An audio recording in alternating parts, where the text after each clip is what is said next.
Shalom, saudara Tuhan, kembali kita pagi hari dalam renungan pagi dan kita sedang membahas tema tentang perintah dan janji.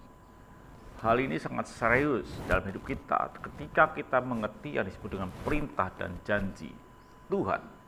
Maka kita ini menjadi orang Kristen yang betul-betul luar biasa.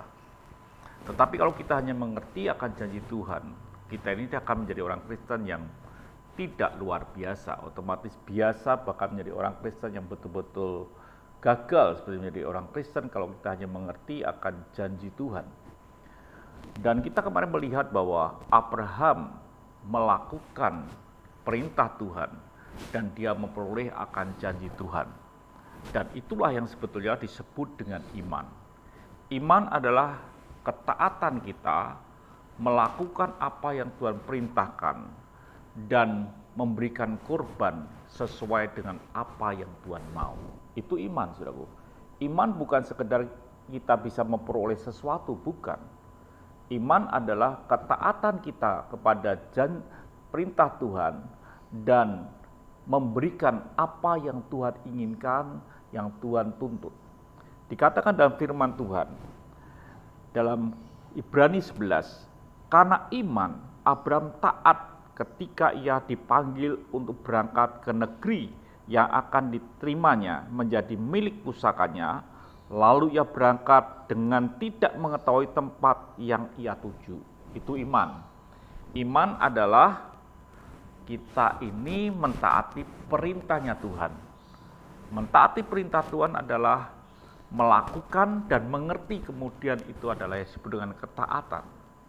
Jadi kalau kita ini berkata iman tapi kita tidak melakukan apa sesuai dengan perintah Tuhan, Tuhan berkata iman tanpa perbuatan itu kosong. Perbuatan yang bagaimana? Perbuatan sesuai dengan perintah Tuhan. Dan iman itu membuat kita itu memberikan sesuatu yang terbaik untuk Tuhan.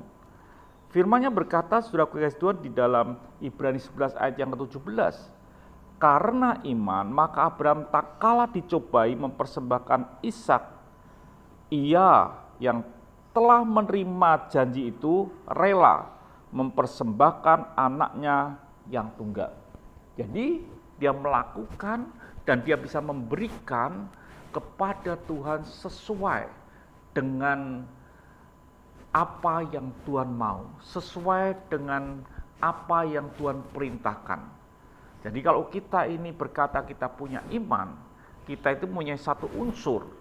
Yang pertama kita adalah mentaati perintahnya, yang kedua kita adalah memberikan sesuatu kepada Tuhan sesuai dengan standar yang Tuhan mau. Jadi kehidupan kekristenan kita ini akan luar biasa kalau kita ngerti akan perintah dan janji Tuhan. Dan perintah Tuhan itulah terbungkus terapi yang disebut dengan iman, di mana kita mentaati dan kita memberikan korban sesuai tuntutan yang Tuhan mau. Itu yang disebut dengan luar biasa hidup kita. Jadi hidup kita biarlah hidup yang betul-betul sebagai orang Kristen yang luar biasa kalau kita mengerti tentang yang disebut perintah dan janji Tuhan. Bukan sekedar mengerti akan janji Tuhan. Tuhan memberkati, biar hidup saudara benar-benar serius mengerti akan perintah Tuhan, melakukan, dan itu yang disebut dengan iman. Mari kita berdoa. Terima kasih Tuhan, biarlah hidup kami adalah hidup yang betul-betul mengerti perintah, sehingga kami betul-betul iman kami adalah iman yang luar biasa. Haleluya. Amin.